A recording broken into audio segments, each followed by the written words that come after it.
Prenons l'attitude que prit Abraham, ce grand représentant de la foi qui tient bon jusqu'à ce que la résurrection soit consommée. Il estima que son corps, maintenant, ne valait guère plus que s'il était mort. Romains 4, 19.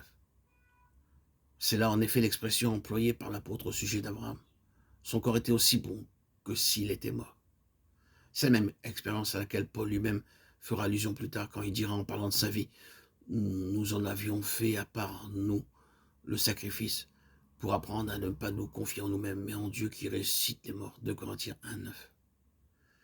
Quelle merveille que les hommes puissent accomplir dans la création de Dieu. Ils s'arrêtent impuissants quand la mort fait son œuvre. Ils ne peuvent plus rien faire alors. La résurrection est un acte de Dieu et de Dieu seul. C'est magnifique ce que les hommes arrivent à faire quand ils peuvent opérer sur quelque chose de vivant. Mais quand la vie s'est éteinte, il n'y a que Dieu qui puisse intervenir. Et bien souvent, Dieu permet pour son Église et pour ses membres des situations telles qu'au point de vue humain, toute possibilité de secours et de délivrance est exclue.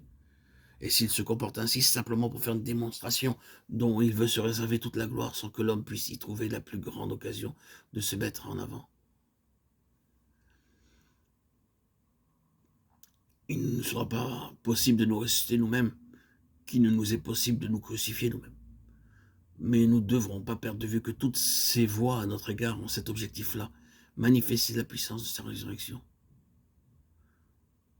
Ainsi le Seigneur Jésus dit: cette maladie n'est point la mort, mais elle est pour la gloire de Dieu, afin que le Fils de Dieu soit glorifié par elle.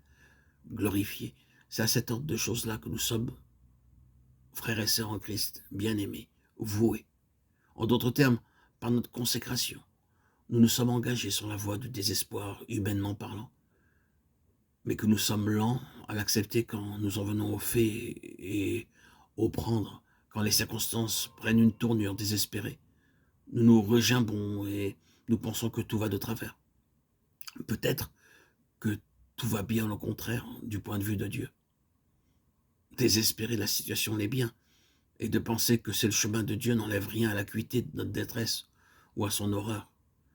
Mais si ces conditions-là vont donner à Dieu une occasion unique pour dresser à la face de tous le témoignage qui lui tient le plus à cœur, alors tout n'est-il pas bien?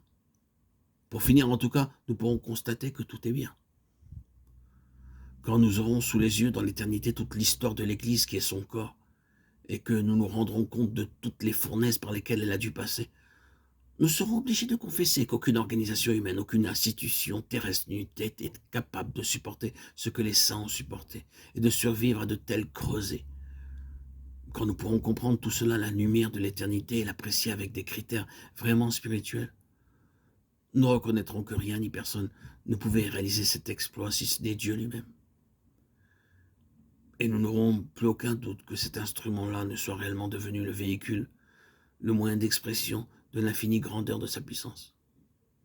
Et ce n'est pas peu dire, car s'il faut l'infinie grandeur de sa puissance pour atteindre ce résultat, alors quel abîme cela ne suppose-t-il pas pour nous? De quelle profondeur ne devons-nous pas être retirés pour qu'un tel déploiement de force soit nécessaire? Si la faiblesse de Dieu est plus forte que les hommes, que doit être l'infinie grandeur de sa puissance? Eh bien, c'est cela la résurrection. C'est à la résurrection, comme vous le savez, que se rattache cette expression, l'infinie grandeur de sa puissance qui agit par la vertu souveraine de sa force. C'est cette puissance qu'il a déployée dans le Christ en le ressuscitant des morts. Éphésiens 1, 19. Et cette puissance s'exerce envers nous qui croyons. L'Église, donc, le témoignage de Béthanie doit être le témoignage à la puissance de sa résurrection. Et si ces méthodes avec nous rendent nécessaire l'exercice d'une telle puissance, c'est donc que nous sommes une expression authentique de ce qu'il désire pour son Église. Que cette pensée nous réconforte et nous encourage.